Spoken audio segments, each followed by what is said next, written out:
Siguro tama nga yung sinabi nila, nasa ibang bansa yung pera. Pero yung saya nasa Pinas. Kapag OFW ka sir, dalawa lang yun. Trabaho, Bahay. Trabaho, Oo, wala na, ganun lang magiging routine mo kung sakali. Sa Manila ka, gala. Hey guys, kasama natin si Sir JM. So this is Coastal Caffeine Experience with Sir JM. Ulit yung pag-uwi ko. Actually, kasi ang inaantay ko lang talaga Pasko, tapos bagong taon talaga. So taga saan kayo sir? Ano ko, OFW ako. Kayo sir, saan pong bansa?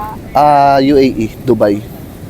Sir, natikman mo na yung Dubai chocolate since nandun Yes, tayo? natikman ko naman siya, pero masarap naman din. Pero hindi rin naman kasi ako mahilig sa chocolate. Balita ko masarap yung pistachio nila dun eh. Masarap talaga. Kasi hindi ko naman siya actually na binili.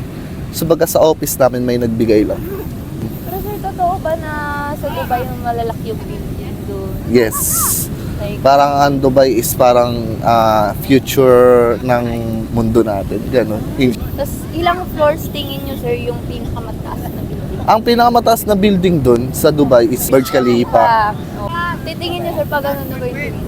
Ay, di pa ako nakakapunta doon kahit sabihin mong doon ako nagwo-work. Malapit lang sa amin yung Burj Khalifa, kaso nga lang, hindi ako wala pa akong time para makapunta. Kasi minsan pagod sa work. Yes.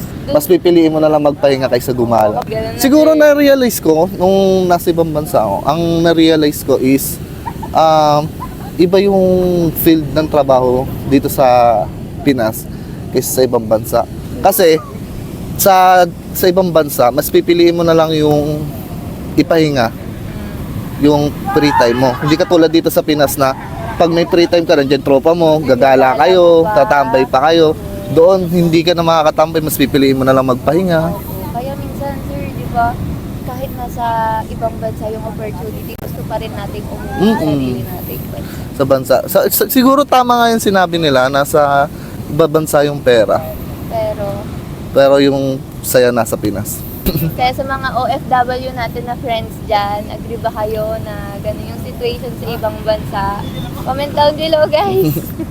Thank you. Sir, ang gagawin nyo pala dyan, no? Yung kwek-kwek yan sir, yan yung pangahalo mo sa kape. Then bite and sip. Okay. Actually, mahilig ako sa iced coffee. Yes. Kapag kulang po siya ng coffee, sir, pwede natin siya patapakan. Tapos sip po ng coffee. First bite. Thank you, Lord. Ang sarap naman siya. Actually. Worth it naman siya. Sobrang sarap.